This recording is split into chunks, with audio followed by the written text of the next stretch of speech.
Good morning, boys and girls. So here we are today in rules where we left off last.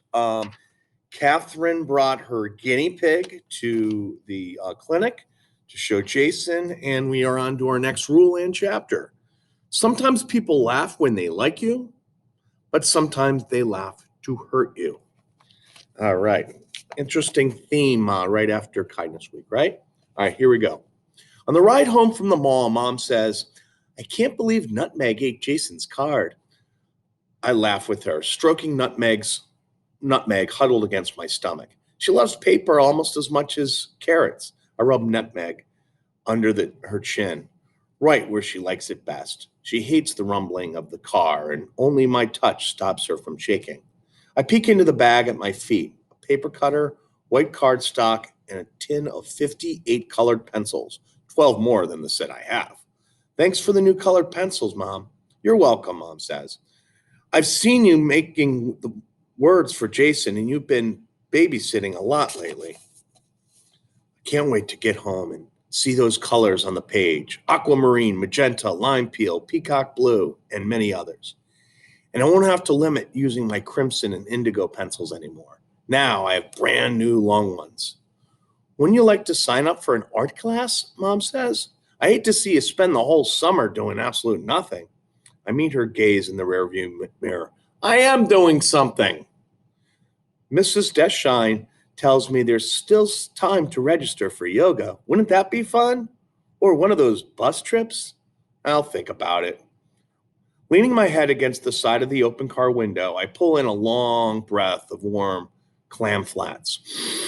The tide is out almost to the inner islands, and a lone man is digging clams. Far away, he looks like a doll bent over his rake, a bucket at his feet. Beside me, David is asleep, his head dropped over almost to his shoulder as if trying to cover one ear. He gasps a tiny sound, wrinkling his nose, and I wonder if it's the clam flats he's smelling or if he's dreaming.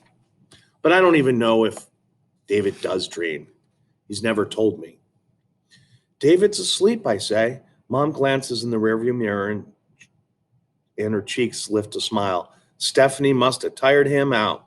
Almost home, I see Ryan playing basketball with Christy in her driveway. She waves, but that doesn't untie the knot in my stomach. David wakes, stretching his legs long as he can. Still wearing his seatbelt, Christy sets down the basketball and comes towards my yard. Ryan following. David, I say, go inside with. Too late. Seatbelt undone. He's already out of the car, running to meet Christy and Ryan. I'll take Nutmeg in your things, Mom says. Send David in if you go next door. But, Mom, he doesn't have any friends. Not like you have. She looks at me over her glasses. Surely you can let David stay a few minutes. I'm torn between all losing choices. David will scream if I make him go inside. Mom will think I'm selfish if I beg her to take him with her. Then, of course, there's Ryan. I cross my arms and pick the one maybe choice. Maybe Ryan doesn't want to look bad in front of Christy any more than I do. I'll be in my office, Mom says. Ryan leans against our fence and blows a bubble with his gum. Gum! David might not notice a lot of things, but gum is something he never misses. Yeah, it's gum. Ryan pulls a piece from the pack in his hand and gives it to Christy. He throws another one to me. My hand shoots up to catch the gum before I can even decide if I want it. Can I have a turn? David asks Ryan. I've been waiting for you to come home, Christy unwraps her gum. Yeah, I went to OT with David. I dropped the gum in my shorts pocket. Then I had to stop at the mall. Can I have a turn? David asks again. If someone is holding something you want, ask if you can have a turn. That is the rule. What's OT? Christy asks. I don't want to explain, but both Christy and Ryan are watching me. Occupational therapy. David's working on running, writing, jumping, stuff like that. Ryan turns to David. You can't jump. If we were at the bus stop, I'd already be yelling. But Christy's forehead is creased in concern. Of course he can. Jump, Ryan says. David jumps up and down. Stop it, I tell him. Up and down, David jumps, staring at the pack of gum in Ryan's hand.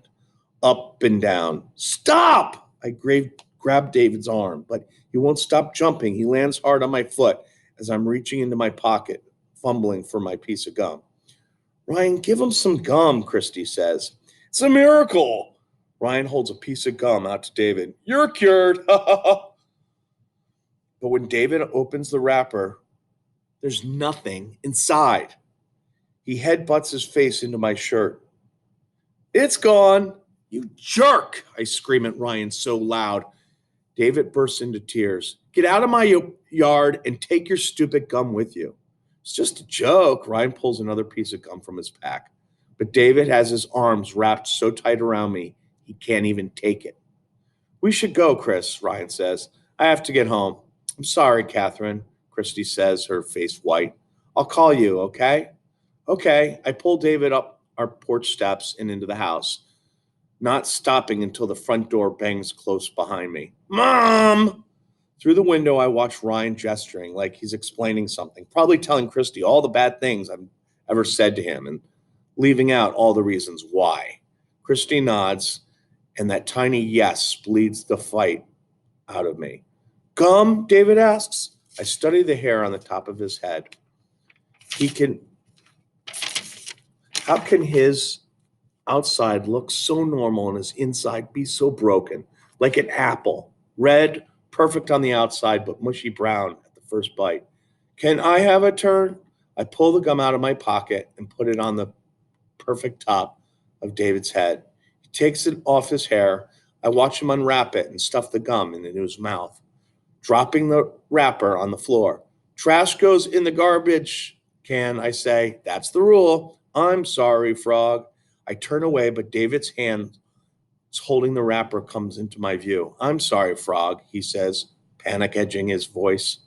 David gets scared when people don't answer him, and the first tiny pinpricks poke me, like guilty jabs whispering, he's doing the best he can. And I brace myself for the kaboom sure to follow, the full guilt avalanche thundering down the mountainside, sweeping away houses, knocking me flat. I take the wrapper. Okay, Toad.